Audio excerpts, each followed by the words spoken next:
제목은 부흥의 우물을 다시 파자. 저를 따라서 하시기 바랍니다. 부흥의 우물을 다시 파자. 자, 오늘 기도의 집에 헌신하신 모든 분들, 우리 성도님들은 이제 이 기도를 집중적으로 할 수 있게 되시기를 부탁을 드립니다. 우리 창세기 26장 12절부터 25절 말씀에 의미 있는 말씀들이 있습니다.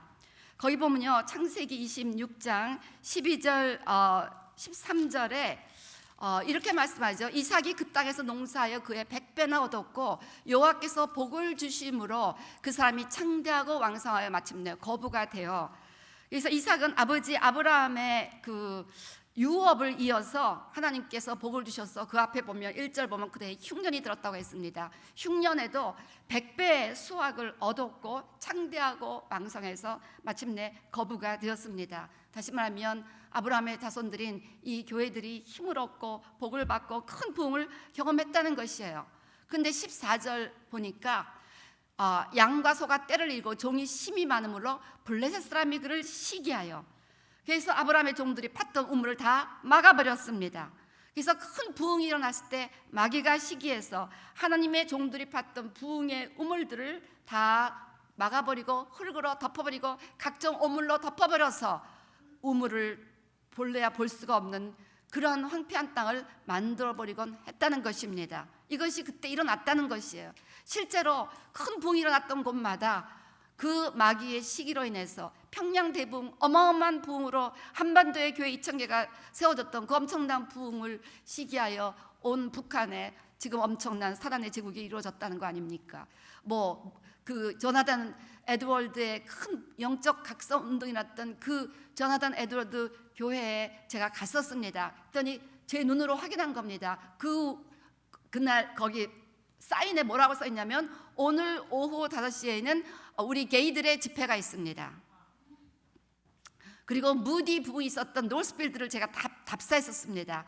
그랬더니 거기 들어가는 길마다 용의 그림이 막 있고 그 학교도 다른 사람이 지금 샀었어요. 그래서 거기다가 막 용 그림을 근쳐놓고 이 프로퍼티는 용의 프로퍼티다라고 무디의 어마어마한 부에서 노스필드 전체를 용이 사들였습니다. 그 14절의 역사가 일어났다는 거예요. 근데 우리가 낙심해서는 안 되겠습니다.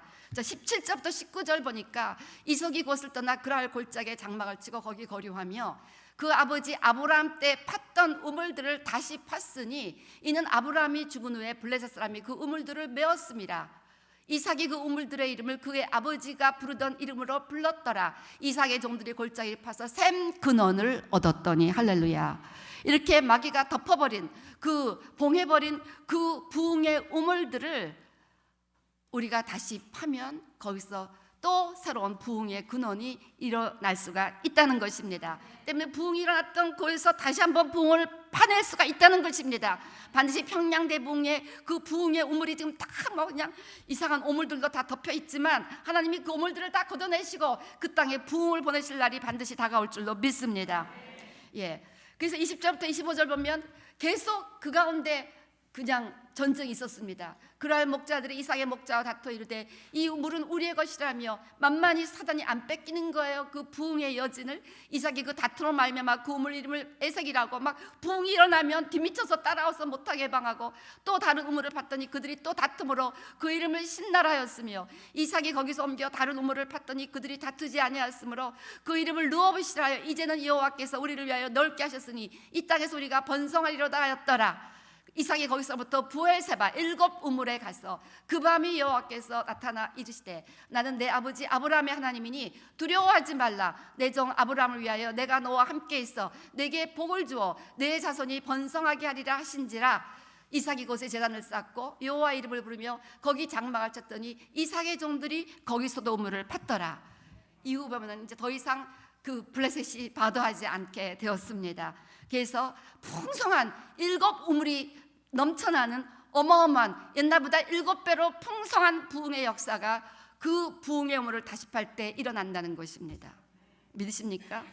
자, 그래서 우리 기도의 집에서는 이 부흥의 우물을 다시 파내는 작업, 이 미국에서는 엄청난 부흥, 우리 교회의 작은 역사를 봐도 우리 교회의 과거에 엄청난 부흥이 있었습니다. 예, 그런 부흥의 7배 되는 부흥이 일어날 것을 주님으로 선포합니다. 지난주 월요일 날 제가 모처럼 집에서 대청소를 하면서 서재를 정리하는데 한 권의 책이 눈에 착 클로즈업돼서 들어왔습니다. 막 책상에 끼어 있는 거예요. 부산대학 초대 총장이고 연세대학 3대 총장인 윤인구 총장의 다큐멘터리를 저자의 간증과 올로 집필한 부흥의 우물이라는 책이었어요.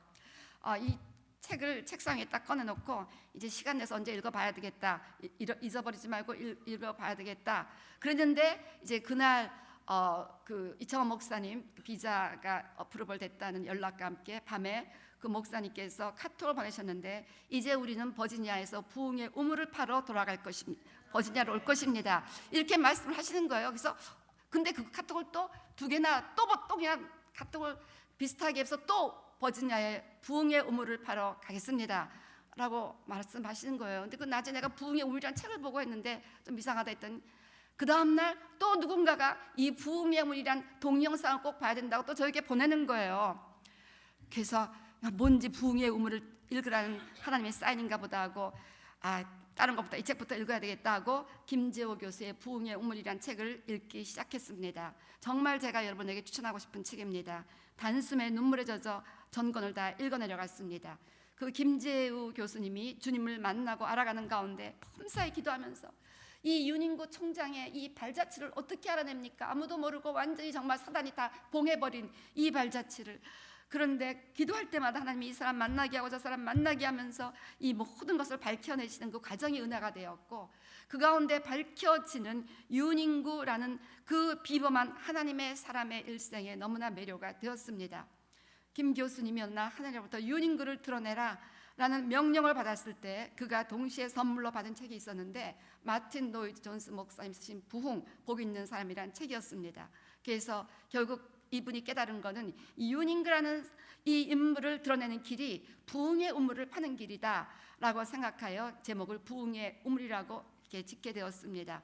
김 교수님은 이 윤인구 총장의 일생을 연구하고 추적해 가면서 자신의 심령에도 부흥을 경험할 뿐 아니라 부산대학의 성령의 파장을 일으켜서 다시 한번 예배가 부흥되고 또 기도회가 일어나기 시작하고 진정 사라진 교육 현장에서 생명이 사라지고 빛이 사라진 그 대학 풍토에서 거룩한 세대를 일으키는 부흥의 우물을 이제 파기 시작하는 각종 모임들을 지도하게 됩니다. 제가 그 책을 읽으면서 알게 되었지만 부산대학뿐 아니라 경남대학, 경북대학, 전북대학 등이 다 너무 독실한 그 신앙의 뿌리 가운데 신앙인들을 통해서 학교들이 세워졌다는 것도 알았고, 윤인구 총장님도 본래는 목사님이셨습니다. 그래서 이외에 선교사들이 세운 무슨 이화대학, 연세대학 그런 대학들이 다 아주 심각한 그 하나님의 그 소명 가운데 이 땅의 젊은이들을 하나님의 사람으로 키워내므로 이 나라가 하나님의 통치가 되어야 한다는 그런 분명한 소명 가운데 그분들이 큰 희생을 해서 이런 대학들을 세워갔다는 것을 제가 깨닫게 되었습니다. 그래서 정말 우리나라 이 모든 대학 교육이 처음 대학이란 것들이 시작이 될 때, 그 설립이 될 때 얼마나 하나님이 이 나라를 사랑하사 이 나라 백성들을 하나님의 백성 만들고 이 땅이 하나님의 다스림을 받을 수 있도록 하기 위해서 그렇게 기독교인들에 의해서 완전한 신앙 가운데 학교들이 세워졌다는 사실을 깨닫게 되었습니다. 윤인구 총장은 일본 명치대, 미국 프린스턴 대학, 또 스코틀랜드 에딘버러 신학대학에서 공부를 하다가 한 말씀, 진리를 알지 진리가 너희를 자유케 하리라. 그 당시 일제 치하에서 자유 없이 살고 있는 이 백성들에게 나아가서 이 나라에 이 진리를 가리켜 진리 안에서 자유케 되는 일들을 일으켜야 되겠다 하고 결심하고 귀국합니다. 그리고 그때 주기철 목사님들 그 같은 동대에서 그 당시 3대 목사 중에 하나였습니다. 그래서 이제 목회를 시작합니다. 근데 목회를 통해서는 전 한국 사람을 그 멘탈리티를 바꾸기 어렵다는 결론을 내리고 목회를 접고 교육으로 들어갑니다. 그래서 학교들을 이제 돌보고 학교를 시작하면서 이제 처음으로 부산대학을 시작하게 되는 것이죠. 그 당시 한국은 이제 그 막 대동아 전쟁이 끝나고 그 다음에 또 6.25 전쟁이 또 터지고 그 나서 완전히 전쟁의 폐허 속에서 잿더미화된 한국으로서 그 당시 한국의 GNP가 67불, 도대체 소망이 없는 너무너무 가난한 나라, 어디를 봐도 미래가 보이지 않는 그런 나라였습니다. 그런 나라에서 대학교를 판잣집 교실 같은 교실 몇 개를 치워놓고 대학 간판을 걸고 이 윤인구 총장은 계속해서 외칩니다. 너희들 청년들이여 꿈을 꾸라, 노래하라. 그러면서 꿈을 꾸지 않고 노래하지 않는 사람은 그 영혼이 죽은 것 같다면서 작사 작곡을 하면서 계속 아이들에게 그 미래에 대한 노래를 막 가르치게 하고, 그 사람이 작곡한 노래가 전 한국에 유행했다고 그렇게 합니다. 청년들의 가슴에서 새로운 세상에 대한 아름다운 노래가 있어야 한다면서 청년들에게 노래를 가르치고 노래를 부르게 합니다. 그리고 그 판잣집 클래스룸에서 부산 뒤에 있는 금정산을 바라보며 저기에 이 청년들을 위한 캠퍼스가 지어져야 된다고 꿈을 꿉니다. 그러고 나서 자기가 프린스턴 신학대학이나 뭐 에딘버러 신학대에서 공부를 했으니까 엄청난 그 당시 학교 건물을 알고 있잖아요. 그 건물을 기억하며 그 캠퍼스 배치도라고 그림을 그립니다. 아주 웅장한 학교 설계 배치도를 해놓고 자기 방에 딱 붙여놓고, 이 학교를 지어야 되는데 꿈을 꾸기 시작합니다. 사람들이 생각해도 웃기는 꿈이었어요. 그 가난한 나라에서 판잣집 교실 두세 개 지어놓고 학교를 시작하면서 어마어마한 캠퍼스를 꿈꾸고 있는 거예요. 프린스턴 대학 같은, 에딘버러 대학 같은. 그러면서 그 당시 군수 미군 사령관이었던 위트컴 장군을 자기 학교로 초청합니다. 그리고 대학 가운데 딱 캠퍼스 배치를 주면서 장군, 이 그림을 사시오. 당당히 이 그림을 사라 그러는 거예요. 장군이 이 그림을 사고 얼마를 줬겠습니까? 그 금정산 부지 50만 평을 허락합니다. 그래서 캠퍼스, 그러니까 꿈을 가지고 그려놓고 바라보면서 한국 사람들은 이걸 할 능력이 없는 거야. 그러니까 미군한테 얘기를 한 거예요. 그랬더니 이분이 맥어더 장군한테 연락하고 여기저기 연락해서 결국 50만 평 땅을 내주고, 그 돌로 되니까 막 전원, 모든 학생, 교수 전원이 반대했습니다. 어쩌자고 그 산속으로 들어가서 이 돌덩어리에서 무슨 건물을 짓겠냐고 했더니 이분, 아니다, 돌로 지은 건물이 오래간다. 나는 돌로 건물을 지을 거다. 그 모든 기술을 다 위트컴 장군이 다 미군을 통해서 다 공급하고, 그래서 거기서 그 어마어마한 건물을 지어내서 그 당시는 동양 최대 건물이라는 부산대학 캠퍼스가 완성이 됩니다. 대학이 거의 완성될 무렵 사단이 가만히 있지 않죠. 이 윤인구 총장의 그 신앙, 그분의 책에 보면 꿈과 현실과의 괴리를 메꾸는 것은 기도였다. 그래서 그분을 알고 있는 분들은 총장님의 집무실은 기도실이었고 제도실이었다. 거기서 밤낮 무릎 꿇고 기도하고 하나님의 주신 영감을 가지고 직접 설교를 하고 제도를 하고, 그렇게 하면서 했는데 어마어마한 모함이 일어나갔고요. 자기가 지은 그 엄청난 건물 보면은 뭐 그냥 5층을 다 전면 유리로 하고, 어떻게 그때 그가 완성됐을 때 막 시험 든 사람도 엄청 많았대요. 이 가난한 나라가 무슨 돈이 많아 저렇게 엄청난 건물을 짓냐고. 그랬는데 결국 거기서 쫓겨나갔고 총장 집무실에 한번 앉아보지도 못했다고 합니다. 그렇게 쫓겨나갔고 이후 윤인구라는 인물은 부산대학에서 잊혀진 거예요. 잊혀지고 거기에 뭐 온갖 인간적인 술수 건물을 쓰는 교수들을 뭐 이렇게 하면서 오랫동안 왔는데, 이 김재호 교수님에게 어느 날 하나님이 윤인구를 드러내라, 윤인구를 드러내고 계속 말씀하셔갖고, 이분이 난 윤인구가 어떻게 살았는지 아무것도 모릅니다 하면서 기도하기 시작하는데 이 삶을 이렇게 다 끄집어내는 것입니다. 그럴 때 그 삶을 연구하면서 엄청난 은혜를 받는 거예요. 이분이. 그래서 막 심령에 막 불같은 부흥을 경험하고 이러면서 부산대학에서 막 부흥을 일으키고, 그리고 그 여세를 몰아서 여러 대학 지금 6개국에 24개 에 걸치는 그런 기도회 모임들이 일어나고 도시마다, 그리고 이렇게 거룩한 세대를 일으키자, 다음 세대의 거룩한 세대를 일으키는 캠퍼스 부흥 운동을 현재 이루고 계십니다. 저는 그 책을 읽으면서 이분은 그 부산 대학이라는 곳에 일어났던 그 부흥을 완전히 사단이 막아버렸는데 이걸 다 끄집어내서 다시 그것을 회복하면서 자기 부산 대학뿐 아니라 이웃의 모든 대학들까지도 이 부흥을 일으키고 있는 이 일을 하고 계시는구나 생각을 하면서 참 은혜를 받았습니다. 그러면서 과연 우리 교회가 파내어야 할 부흥의 의무는 무엇일까 놓고 계속해서 기도하게 되었습니다. 여러분, 그 원수의 시기 가운데 흙으로 막아버린 그 영역이 무엇일까? 이 미국에서 한때 강하게 일어나는데 다 원수 시기 가운데 다 막아버린 이 부흥이 영역이 무엇일까? 저는 이 영역에 대해서 오늘 두 가지를 나누고자 합니다. 우리 기도의 집에서 계속해서 다시 파야 할 이 부흥의 우물. 첫 번째는 다음 세대의 부흥. 여러분, 지금 이 미국은요, 한국뿐 아니라 미국도 모든 프린스턴 대학, 하버드 대학 다 신학교로 시작이 되었습니다. 예일 대학 다 신학교로 시작이 되었고, 아이비리그 대부분이 다 신학교였고, 하나님을 경외하는 다음 세대를 만들어내기 위해서 그런 대학들이 세워졌습니다. 그런 가운데 엄청난 청년들의 부흥이 있었다는 것을 여러분들이 알고 있습니다. 1806년 8월 어느 날 5명의 윌리엄스 대학 학생들이 기도하다가 갑자기 폭우가 쏟아졌습니다. 그래서 옆에 있는 건초도미에서 기도하게 됩니다. 그 후 5명의 젊은이들은 해외 선교를 위한 The Constitution of Brother, 해외 선교 단체를 해외 Constitution of Brother, 그 형제회 같은 거죠. 거기에 서약하고 뉴 잉글랜드 지역에 있는 대학들, 예일, 프란스턴, 하버드 등을 돌아다니면서 대학생들이 해외 선교에 참여하자고 도전합니다.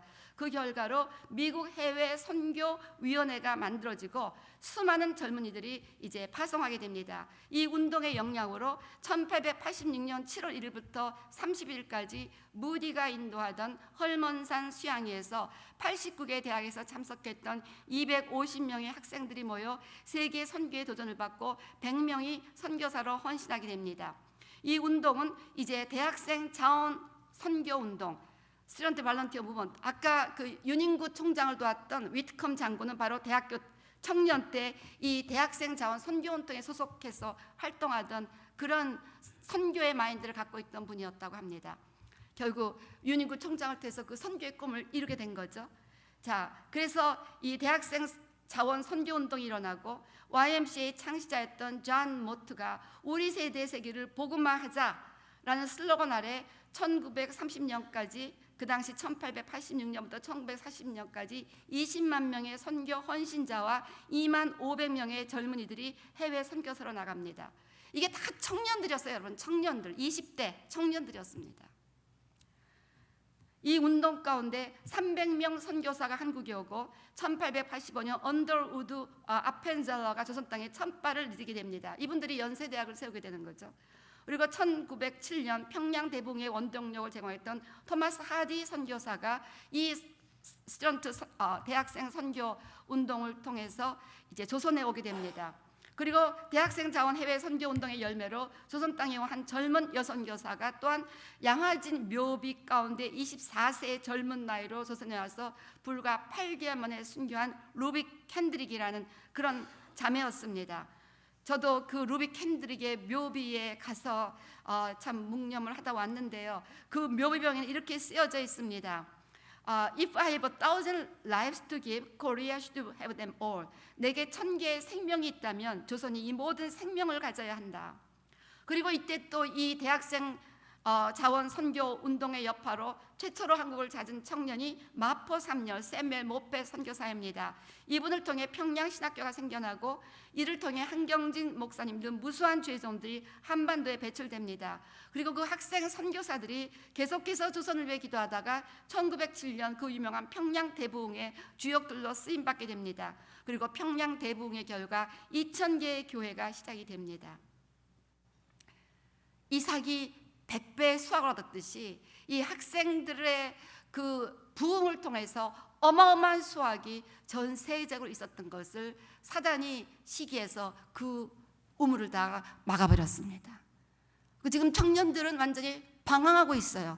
지금 청년들은 무섭게 교회를 떠나가고 있습니다. 타락하고 있습니다. 꿈을 잃어버리고 있습니다. 세상에서 가장 타락한 삶을 살아가는 청년들이 너무너무나 많다는 것입니다.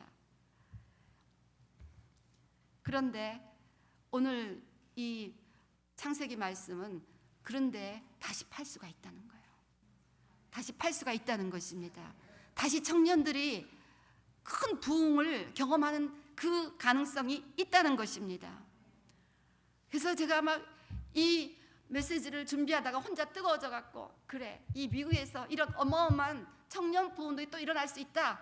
그리고 이제 설교 준비를 마치고 여기 들어왔거든요. 그랬더니 막 성전에서 뭐 뜨겁게 다음 세대를 위한 기도가 막 올라가고 있는 거예요. 그래서 이게 컨퍼메이션이다.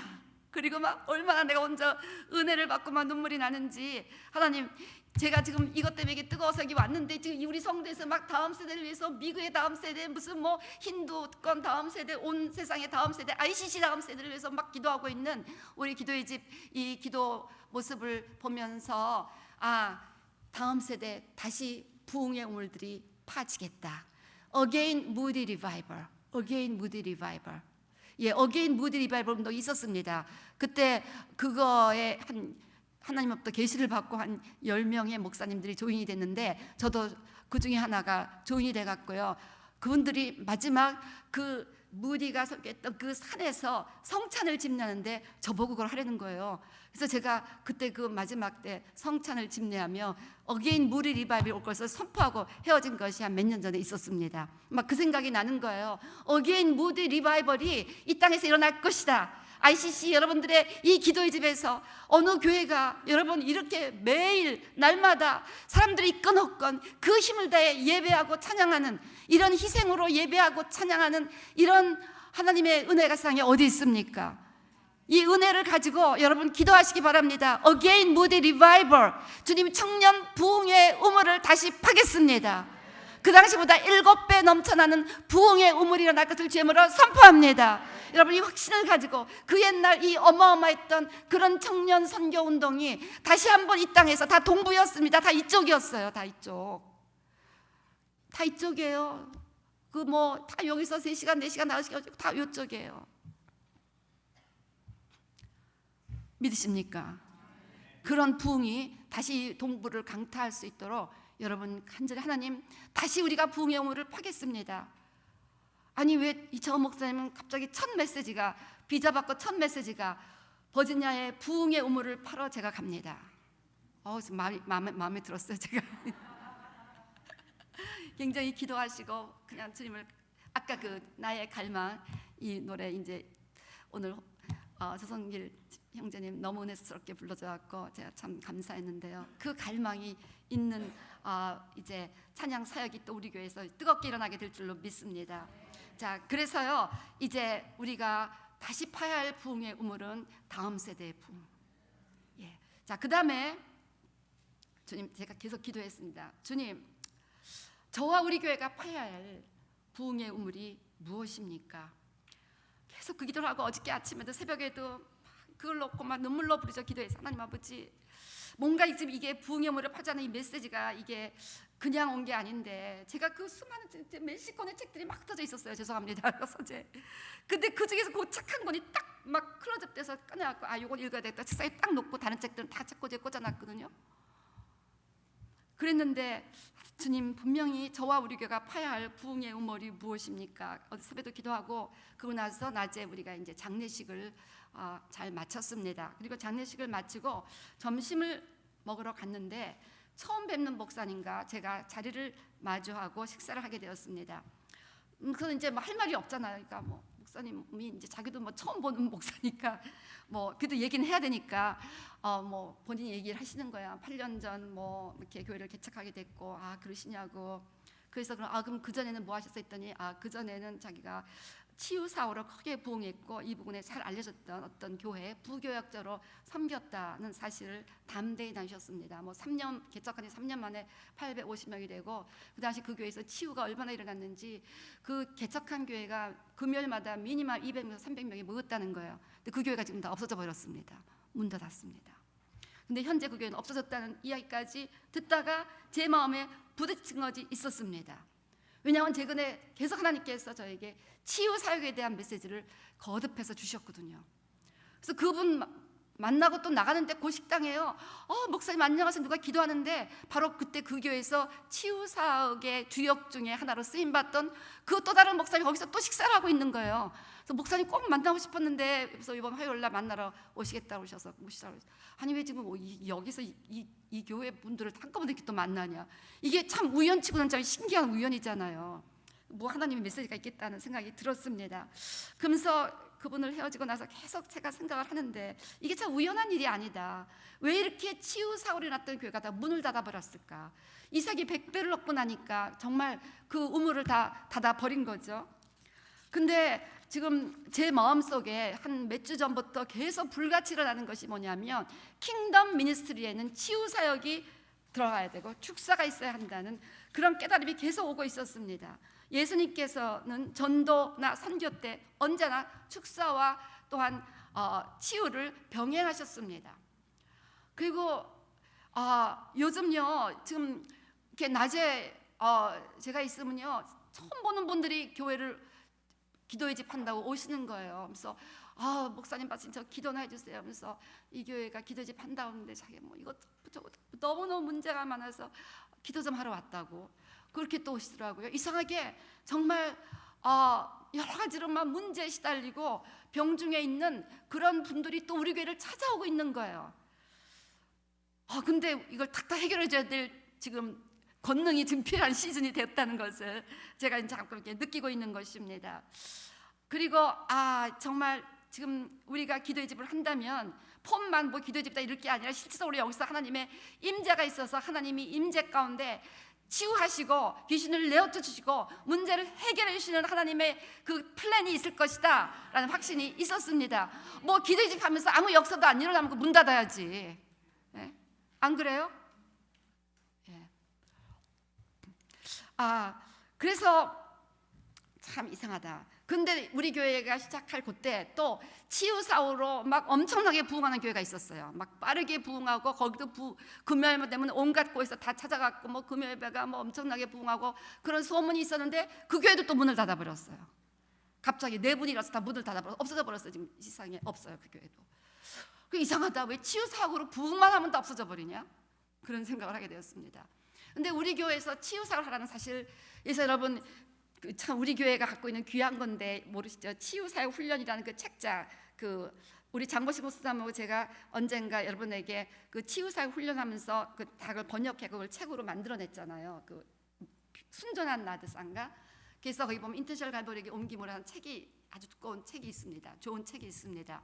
그렇게 치유사역 훈련이라는 매뉴얼을 만들어서 온 교회들에게 이 치유사역 훈련 매뉴얼을 배급하리라 이런 포부 가운데 그렇게 치유사역을 열심히 하고자 계획을 했던 때가 우리 교회도 있었습니다. 그러면서 치유사역을 놓고 기도할 때 이제 치유사역을 본격적으로 해라라는 주의 음성을 듣고 이걸 하기로 결정한 날 지금도 기억이 나요. 저기 컨퍼런스로 그 계단짜리가 본래 방이 있었는데 우리 있었습니다. 옛날이고 거기서 우리가 모여서 기도하는데 목사님 밖에 보세요. 근데 밖에서 그 치유사역에서 막 디스커스하고 이제 다음 주부터 시작합니다. 막 이랬을 때 무지개가 땅에서부터 하늘로 딱 쏘는데 그 시작이 딱 우리 앞등에 있는 거예요. 무지개가 땅에서부터 하늘로 쫙 올라왔고 원을 그리면서 저 하늘을 향해서 나아가고 있는 너무나 기이한 장면을 보았습니다. 무지개가 땅에서부터 시작이 된 건지 끝난 건지 잘 모르겠는데 땅에 무지개가 딱 닿아 있고 그 무지개가 하늘로 이렇게 올라가 있는 거예요. 기억나시는 분 있을 겁니다. 그래서 이 아이 참 희한하다. 이 치유 사역이 엄청난 은혜를 주실려나 보다 하고 이제 화요 치유 예배를 시작한 겁니다. 그래서 이제 처음에는 제가 열심히 했는데 그때 선교가 바빠지기 시작했어요. 그래서 막 여기저기 선교를 다니고 그러다 보니까 너무 몸이 힘든 거예요. 그래서 우리 장보식 목사님에게 화요 치유 예배를 부탁을 드리게 되었습니다. 그랬는데 장보식 목사님이 저렇게 아파갖고 아예 치유 사역 중단하게 되었어요. 지금 화요 치유 예배 지금 치유 사역은 거의 좀 중단된 상태예요. 사역도 지금 거의 중단한 상태. 여러분 아시잖아요. 참 이게 신기하다. 왜 이 놀던 버지니아에서 치유 사역만 한다고 그러면 교회가 문을 닫든지 그 사역이 저렇게 문을 닫라고 그러는지 몸이 저렇게 아파지든지 이게 무슨 사인일까라고 생각을 하면서 하나님 이게 도대체 무슨 사인입니까 할 때 바로 이 우물을 다시 파라. 이 우물을 다시 파라. 이 사단이 이 지역에서 치유 사역을 통해서 엄청난 부흥이 일어날 것을 미리 알고 치유 사역만 일어난다면 쫓아가서 다 방해를 해버린 거예요. 치유 사역만 한다면 쫓아서 다 방해갖고 다 문 닫고 뭐 그러고 아프고 이렇게 해서 다시는 할 엄두도 내지 말라 하고 그렇게 방해를 했던 겁니다. 그 의미는 이 치유 사역을 통한 엄청난 부흥이 따라올 수 있다는 그런 하나님의 계획을 사단이 미리 알고 있었다고 볼 수가 있다는 것이죠. 자, 그래서 이제 제가 깨닫기는 이제 우리가 치유 사역의 그 부흥을 위해서 기도해야 되겠다. 이 부흥의 우물을 다시 파야 되겠다. 겁내지 마시기 바랍니다. 겁내지 마시기 바랍니다. 하나님이 이걸 집요하게 말씀하실 때는 이제는 핸들할 수 있기 때문에 허락하신 줄로 믿습니다. 이 메시지가 지난해 온 것도 아니고 2년 전에 온 것도 아니고 3년 전에 온 것도 아니고 4년 전에 지금 온 거예요. 지금 이 메시지가 제가 지금 금요일마다 지금 치유 강조하는 거 들으셨죠? 이 마음에 그게 계속 이렇게 부담이 오고 있는 것이었습니다. 예, 그래서 오늘 여러분들에게 우리 ICC 이 버지니아 기도의 집 헌신하시는 분들, 스태프들, 여러 모든 분들이 이 기도를 하시면서 우리 모두가 이 치유에 대한 이해를 하고 이제 제가 다 이거 하는 게 아닙니다. 뭐 어느 누가 하는 게 아닙니다. 팀을 훈련시켜 갖고 옛날에 우리가 이게 몇 주 계획이었는지 그때 치유사역 훈련할 때 그때 계신 분 기억하 그때 다 났어요. 그때 그 치유사역 훈련 받아보신 분 손 들어보시기 바랍니다. 그때 몇 분 있었죠. 그때 제가 했었어요. 그때 했을 때요 시험으로 자 나와서 둘씩 다 짝 앉아갖고 기도해보세요. 그때 다 났습니다. 뭐 어깨 아프신 분 그대로 나왔고 다 났었어요. 그걸 계속해서 꾸준히 했어야 되는데 이제 제가 그걸 이제 중단한 게 저의 잘못이었던 것 같아요. 근데 아니 왜? 근데 그때는 시즌이 아니었나요? 그때 하나님이 먼저 지금 선교의 문을 열어놓고 지금 이제 선교가 궤도에 올라가서 지금 ICC 인디아도 자체적으로 잘 자라나고 우리 CBI도 잘 자라나고 기도의 집도 뭐 여기저기 지금 기도의 집들이 제대로 잘 잡아 가니까 이제 다시 우리 교회에서 네가 하려던 것을 해라라고 지금 인제 하나님께서 문을 여시는 게 아닌가 하는 그런 생각이 듭니다. 자, 그래서요 오늘 제가 치유에 대해서 조금만 더 얘기를 나누고 이제 우리가 그 부흥의 우물을 다시 파는 그런 결단을 할 수 있게 되시기를 주의 이름으로 부탁을 드립니다. 본래 구원이라는 단어 헬라어로 소조라는 이 단어는 우리가 생각하는 구원하면은 아까 우리가 찬양할 때도 주님의 구원의 가운데 우리가 죄사함 받았다. 그래서 우리는 구원하면 죄사함이라는 단어만 생각합니다. 그런데 실제적으로 이 구원이라는 뜻은 사탄의 권세로부터 구조되어 하나님의 온전한 질서와 행복 가운데 회복되는 것을 의미합니다. 그래서 이 소조란 단어 성경에서 세 가지 경우에 다 소조란 단어를 생각합니다. 그러니까 salvation is a package deal. 세 가지 패키지가 이 한 단어에 속해 있다는 것입니다. 그래서 첫 번째는 죄사함이죠. 우리 마가복음 2장 3절 말씀처럼 사람들이 내가 이걸 어디서 뭘 잘못 찾았습니다. 죄사함. 물론 이 13절이었나? 네 죄가 사함 받았다라는 말씀이 나옵니다. 마가복음 2장에 좀 밑으로 내려가면 네 죄가 사함 받았다. 자, 어쨌든 예수님께서 이 중풍병자를 치유하실 때 네 죄가 사함 받았다 이렇게 말씀합니다. 그래서 이 구원에는 죄사함이 포함되어 있다는 거예요. 근데 치유도 보면은 예를 들어 마태복음 9장 22절 보시겠습니다.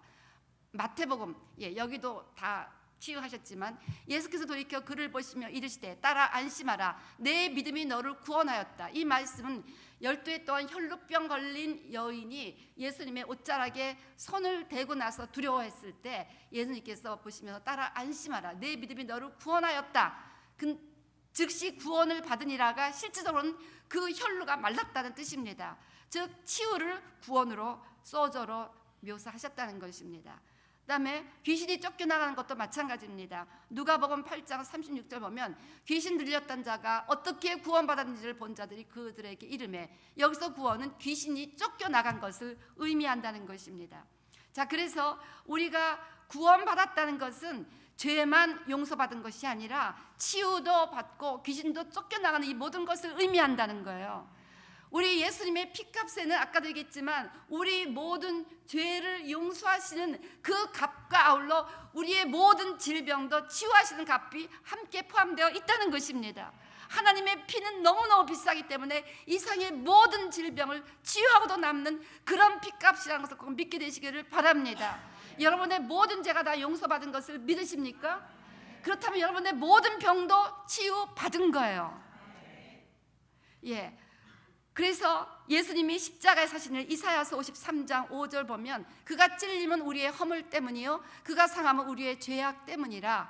그래서 우리 예수님이 찔리시고 상하심으로 우리의 허물과 죄악이 용서받았습니다. 그가 징계를 받으러 우리는 평화를 누리고 샬롬은 영혼육의 완전한 웰비잉입니다. 때문에 예를 들어 고린도후서 8장 9절 보세요. 우리 주 예수 그리스도의 은혜를 너희가 알거니와 부요하신 이로써 너희를 위하여 가난하게 되심은 그의 가난함으로 말미암아 너희를 부요하게 하려 하심이라. 이거는 하나님의 말씀입니다.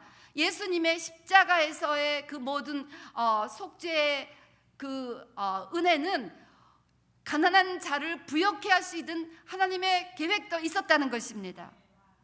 그래서 그가 징계를 받음으로 우리가 샬롬을 누린다는 거예요. 영혼과 육체와 모든 인생에 샬롬을 누린다는 것입니다. 뭐가 부족하고 결핍한데 어떻게 평화를 누립니까? 모든 것을 풍성하게 공급해 주십니다. 그러니까 이제 믿으셔야 되는 거예요. 우리가 구원받았을 때는 우리의 모든 필요도 채워지게 되어 있다는 것을 믿으시기를 바랍니다. 하나님께서 우리의 모든 필요도 채우신다는 것을 꼭 믿으세요. 우리 성전 건축의 필요 다 채우세요. 두고 보세요. 여러분 무슨 필요 갖고 있는지 나중에 저한테서 기도 받으시기 바랍니다. 저는 자신이 있습니다. 무슨 자신? 우리 예수님의 보혈은 여러분들의 모든 필요를 채우시기에 충분하게 비싼 값이다. 예. 그 다음에 여러분 치유. 그 다음에 아까 이사야 53장 5절 말씀처럼 그가 채찍에 맞음으로 우리가 나음을 입었도다. 그래서 이 이사야 53장 예수님의 그 십자가의 수단은 우리에게 죄사함을 주시는 것과 우리 모든 삶의 샬롬, 웰빙을 주시는 것과 우리 육체의 치유까지 패키지로 다 포함되어 있다는 것입니다.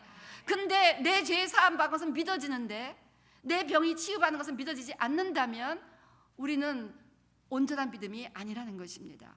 내 죄가 용서받는 것은 믿겠는데 내 삶의 이 경제적인 문제가 해결될 것이 믿어지지 않는다면 그것도 문제가 있다는 거예요. 내 죄 사함을 믿는다면 여러분의 병이 치유된 것도 믿으셔야 되고 여러분의 모든 삶의 경제적인 문제도 해결될 것을 믿으셔야 됩니다. 근데 믿는 대로 될지어다. 예수는 믿음이 얼마나 강조했는지 모릅니다. 그래서 문제는 왜 이런 치유가 일어나지 않느냐? 믿지 않았어요. 믿지 않았어. 그래서 우리가 기억해야 될 하나님의 은혜, 우리 시편 103편 1절부터 3절 뭐라고 말씀합니까? 내 영혼아 여호와를 송축하라. 내 속에 있는 것들아 다 그의 거룩한 이름을 송축하라.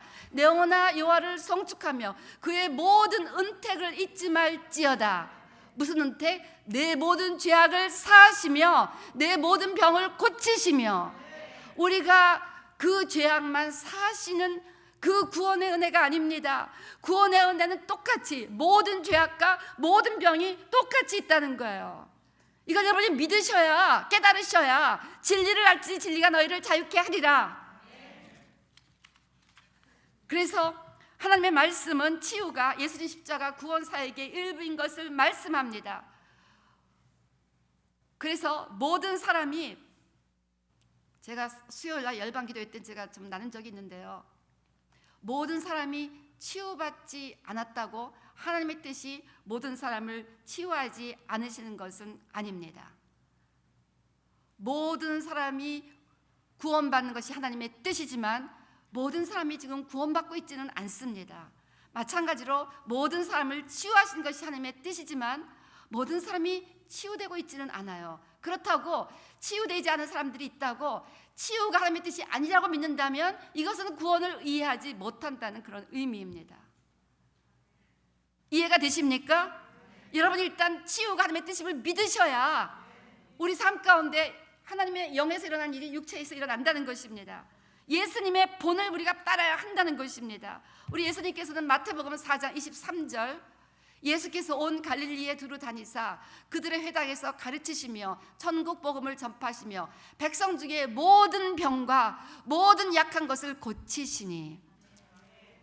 이런 말씀이 얼마나 많은지 말아요. 마태, 마가, 누가, 요한, 여기에 예수님이 모든 병, 모든 약한 고치셨다는 말씀이 반복적으로 있습니다. 근데 예수님은요, 우리 요한복음 5장 19절 말씀 보면요, 그러므로 예수께서 그들에게 이르시되 내가 진실로 너희에게 이르노니 아들이 아버지께서 하신 일을 보지 않고는 아무것도 스스로 할 수 없나니 아버지께서 행하시는 것을 아들도 그와 같이 행하느니라. 그래서 예수님이 행하시는 것은 하나님께서 행하시는 것이기 때문에 예수님께서 모든 병을 치유하셨다면 하나님께서 모든 병을 치유하기 원하신다는 것을 믿게 되시기를 주님으로 축원합니다. 우리의 모든 병이 치유되는 것이 하나님의 뜻인 것을 믿게 되시기를 바랍니다. 우리 마태복음 17장, 제가 최근에 굉장히 은혜 받는 말씀입니다. 마태복음 17장 17절 보니까요, 예수께서 대답하여 이르시되 믿음이 없고 패역한 세대여, 내가 얼마나 너희와 함께 있으며 얼마나 너희에게 참으리요, 그를 이리로 데려오라 하시니라. 이 예수께서 꾸짖으신 이 귀신 나간 아이가 그때부터 나오니라. 그 아이한테 귀신이 들려와서 간질 증사를 일으키는데 제자들이 못 고쳤더니 예수님이 제자들에게 그렇게 야단을 치신 거예요. 17절 아까 이 믿음이 없고 패역한 세대라고. 내가 너에게 어떻게 더 참냐? 내 못 참겠다 도대체. 이 제자들아, 도대체 못 참겠다. 아니 어째 그것도 못 고치냐?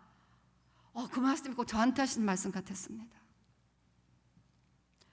여기 우리 얼마나 아프신 분들 많습니까?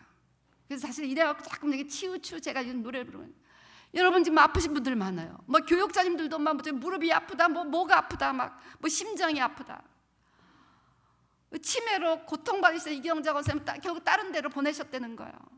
내 마음이 얼마나 목사가 무능해서. 주님이 이 믿음이 없고 패역한 세대예요. 어째 그거 하나 못 고치냐? 고치라고 보냈는데 너희 교회로 기도의 집 판단하면서 그런 병도 못 고치냐? 그러시는 것 같아요. 근데 난 너무너무 부끄럽고 죄송했습니다. 근데 저만 아니요, 이 땅의 모든 교회들이요, 아예 치유는 의사가 하는 거지 무슨 교회가 치유를 하냐. 그냥 교회는 그냥 구원받고 죄사함 받게 하고 영생만 얻게 하면 된다 정도로 대부분의 교회들이 알고 있고, 병 아프다 하면 무슨 약 먹었어요? 교회 가봐, 병원 가봐, 이것부터예요. 손놓고 기도할 생각은 안 하고. 그러니까 예수님이 막 통탄하니까 ICC 한번 해봐, 지금 저한테 자꾸 그러는 거예요. 기도의 집 한다음에 해봐라. 기도의 집 스태프들 제 마음을 좀 이해해 주시기를 부탁하나이다. 지금 우리 신정원 전사님 이런 분들 말이에요. 너무 지금 보면 하나님이 아니 고치라고 우리 교회 보냈는데 왜 못 고치고 그렇게 구경들만 하고 있냐. 고치라고 니네 교회 보냈는데 왜 안 고쳐? 고칠 엄두도 안 내잖아요. 고칠 생각도 안 하고. 그래서요, 제가 너무나 가슴이 아픕니다. 그래서 19절 20절, 그러니까 제자들이 몰래 와갖고 그 앞에서 말하기 창피하니까 조용히 예수께 나와. 사람들 앞에서 야단 맞았잖아요. 막 사람들이 예수님 3년이나 쫓아다니는 제자들이니까 이 제자들 고치겠자고 데려왔는데 제자들이 하도 못 고친 거예요. 그럼 예수님이 막 사람들 앞에서 이 제자를 막 이 믿음이 없고 패역한 세대와 제자들을 막 있는 대로 나무랐어요. 그래갖고 나중에 예수님이 찾아와갖고 조용히 이르되 우리는 어찌하여 쫓아내지 못하였나이까. 이르시되 너희 믿음이 작은 까닭이다. 근데 믿음이 들으면 에서 들으면 그리스도의 말씀에서. 그래서 제가 이렇게 말씀을 지금 이렇게 강조하는 것입니다. 우리가 주님이 다 고친다는 믿음이 저부터 없었어요. 저부터 없었어요. 근데 이제 제가 깨달았어요. 그래서 제가 결심하고 여러분들에게 지금 이걸 나누는 거 있는 것입니다. 몇 주 전부터 지금. 이르시되 너희 믿음이 작은 까닭이니라.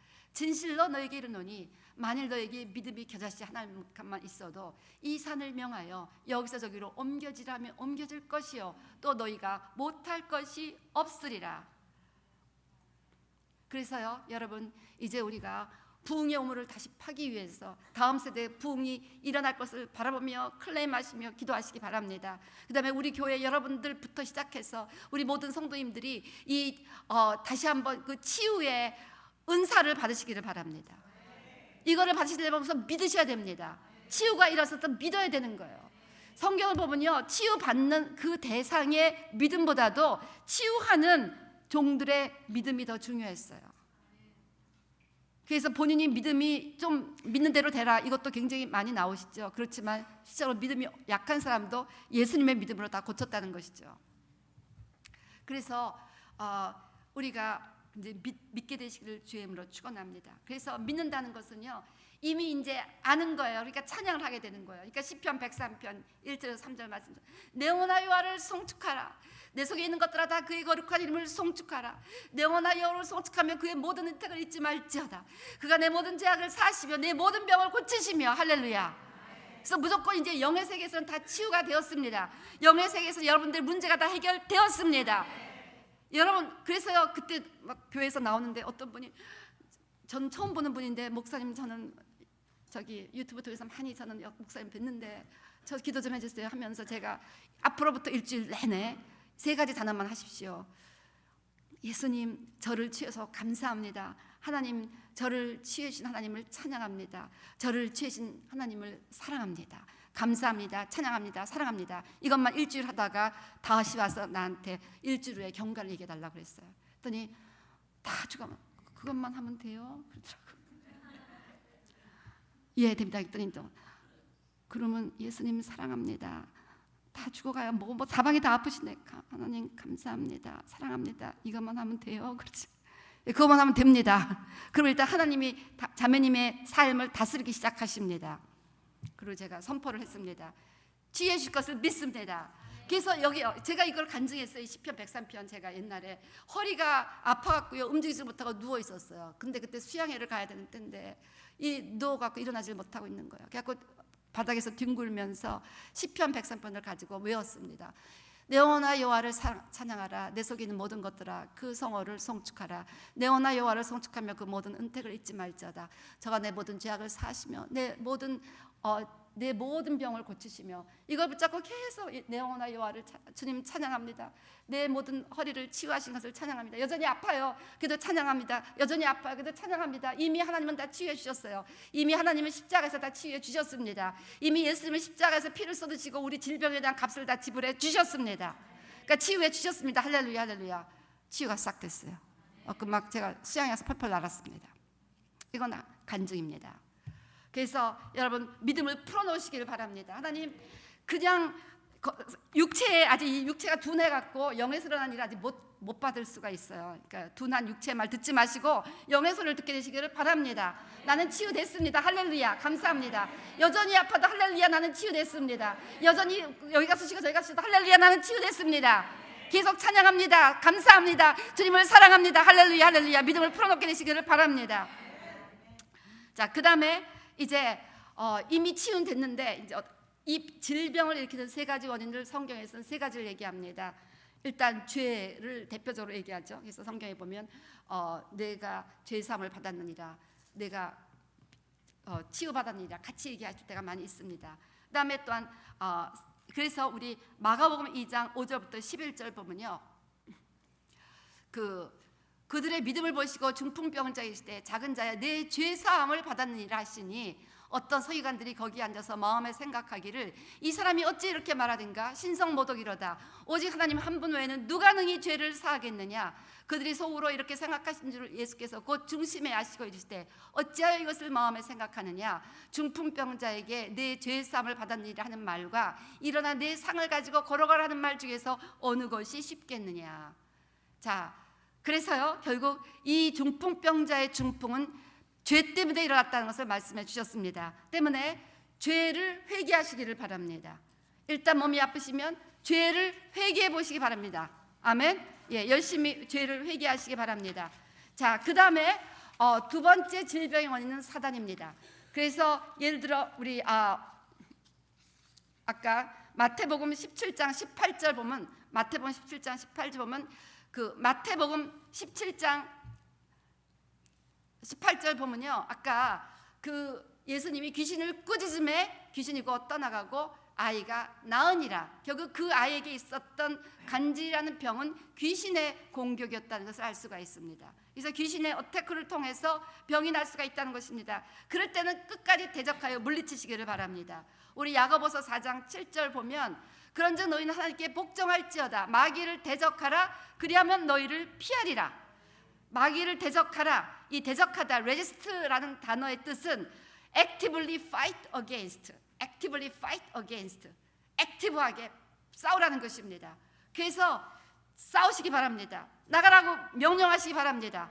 여러분 지금 어떤 종류의 지금 아픔 증상이 있습니까? 여전히 하나님은 다 치유해 주셨어요. 십자가 위에서. 이건 너무나 팩트입니다. 제가 예전에 사실 이걸 잘 믿지 못했어요. 근데 이제 이걸 믿습니다. 예수님이 다 치유해 주셨습니다. 예수님이 다 치유해 주셨습니다. 육체에 여전히 아픈 증상이 있어도 그것은 거짓말입니다. 진짜는 영의 것이 진짜인 거예요. 아멘. 그래서 육체에 있는 것들은 그냥 믿지 마시고 야단쳐서 내보내시기 바랍니다. 여러분 다 치유했는데 또 치통이 있어요? 치통아 떠나 가 하고 물리치시기 바랍니다. Actively fight against, actively fight against. 예, 그래서 이렇게 대적하여 물리치시기를 바랍니다. 그 다음에 세 번째 육체 질병의 원인은 내추럴한 자기 몸을 관리하지 못해서 맨날 밥 안 먹고 이상한 것들만 먹고 배 아파요. 그러면 그게 무슨 뭐 귀신이 공격한 거 아니죠? 귀신한테 그러면 귀신이 억울하다 그래요. 자기가 자기 몸을 잘 관리하지 못해놓고 잠도 안 자고 막 그러고 돌아다니고 나서 머리가 아파요. 귀신아 떠나라. 야 네가 잠 못 잤으니까 머리가 아프지 왜 나한테 뒤집어 씌우냐 그러죠. 그러니까 자연적인 질병이 있다는 것입니다. 그러니까 열왕기상 19장 4절에서 8절 보면요, 이 엘리야가 우울증에 걸린 거예요. 그래서 지금 자살하기를 원하는 것은 대표적인 우울증 증상이 있잖아요. 죽고 싶어하는 거. 자기가 죽기를 원하이르되 여호와여 넉넉하오니 지금 내 생명을 거두시옵소서. 이건 엘리야가 이렇게 우울증에 걸린 거는 이게 뭐 귀신의 증상도 아니고 죄의 증상도 아니고 너무나 육신이 피곤했던 거예요. 마음이 약해지고 영도 약해진 거예요. 그러니까 5절 뭐라고 하십니까? 로뎀 나무 아래 누워 자더니 천사가 그를 어루만지며 그에게 이르되 일어나서 먹으라. 본즉 머리맡에 숯불을 구운 떡과 한 병 물 있더라. 이에 먹고 마시고 다시 잤다는 거예요. 그러니까 먹고 마시고 자면 나는 병이 있습니다. 그러니까 너무 가루하고 제대로 안 먹고 그러면 또 이렇게 우울증도 걸리고 죽고 싶고 이럴 수 있다는 겁니다. 그럴 때 귀신아 떠나라. 귀신이 또 억울하다 그래요. 아무 때나 귀신 갖다 붙이지 마세요. 자기가 제대로 먹지도 않고 자지도 않고 운동도 안 하고 관리도 안 하고 나서 내가 왜 이렇게 아플까 이렇게 몸이 그거 자기가 잘못한 거죠. 육체 관리를 잘 하셔야 된다는 것입니다. 그래서 잘 먹고 잘 쉬고 잘 주무시고 그리고 과로하지 말고 너무 또 먹지 말고 아무거나 막 먹어놓고 나서 내가 이렇게 체중이 나왔고 막 그것도 잘못된 거죠. 어쨌든 간에 자기 육체를 잘 관리해야 된다는 것입니다. 자, 그래서 저는 오늘 기도의 집 스태프들 위해서 아까 이 부흥의 우물의 배경에 대해서 말씀을 드렸습니다. 그래서 우리가 이 부흥의 우물을 다시 파야 됩니다. 부흥의 우물을 다시 파야 됩니다. 그래서 아까 청년 부흥의 꿈을 안고 여기서 나왔던 그 어마어마한 그 스튜던트 발런티어 무브먼트 같은 청년 자원 해외 선교 운동 막 이런 운동이 다시 일어나고 그 우리나라에 왔던 대부분의 선교사님들이 다 20대 최초로 성경을 던지고 순교했던 최초의 순교자 그 토마스 로버트 이분도 27세 다 20대였습니다. 대부분이 그 같은 20대 이 어마어마한 부흥이 다시 이제 미국의 동부에서 그 우물을 파시기 바랍니다. 그 우물이 이 미국에서 일어났거든요. 그 우물을 파게 되시기를 주님으로 축원합니다. 그 부흥의 꿈을 꾸고 부흥을 노래하시기를 바랍니다. 부흥을 주님 앞에 노래하면 그 부흥이 이제 일어날 줄로 믿습니다. 그 다음에 치유사역 부흥의 꿈을 꾸고 노래하시기를 바랍니다. 그리고 제가 특별히 이번에 이 요한계시록을 강의하면서 마지막 때 다 짐승의 표를 받게 되는데 아마도 병원에서 이 짐승의 표를 가장 많이 왜냐하면 여기에 다 병명이 다 입력이 된대잖아요. 그래서 지금 병원에서 이걸 많이 사용하잖아요. 그럼 짐승의 표를 안 받으려면 병원에 가서 치유도 못 받겠다. 그러면 어떡하나? 교회가 치유해야 되겠다. 그런 생각이 나서 이 요한계시록이 끝나가면서 이제 제가 더 치유에 대한 이 갈망이 많이 생겼습니다. 그래서 여러분 나중에 병 나서 치유받는다고 일부러 짐승의 표, 육류표 받지 마시기 바랍니다. 우리 교회 오세요. 제가 다 치유해 드릴게요. 우리 성도님들 다 치유해 드릴 겁니다. 우리가 치유하는 게 아니라 우리가 믿는 성령님이 치유해 주실 겁니다. 그 치유 때문에 가서 이런 표 받고 그러지 말라는 거예요. 음식 때문에 이런 표, 식량 때문에 이런 표 받지 마시기 바랍니다. 식량 좀 이따 공급해 주세요. 오병이어 갖고도 2만 명을 다 먹였다니까요. 남자만 5천 명이니까. 예, 그래서 우리 마지막 때는 교회가 치유의 사명을 감당해야 됩니다. 그래서 성도들이 교회에서 다 치유하는데 뭐 걱정 없어라는 그런 긍지를 가지고 신앙생활을 해야 된다는 것입니다. 그래서 이런 부흥의 우물을 우리가 다시 팔 수 있게 되시기를 주의 이름으로 축원합니다. 예.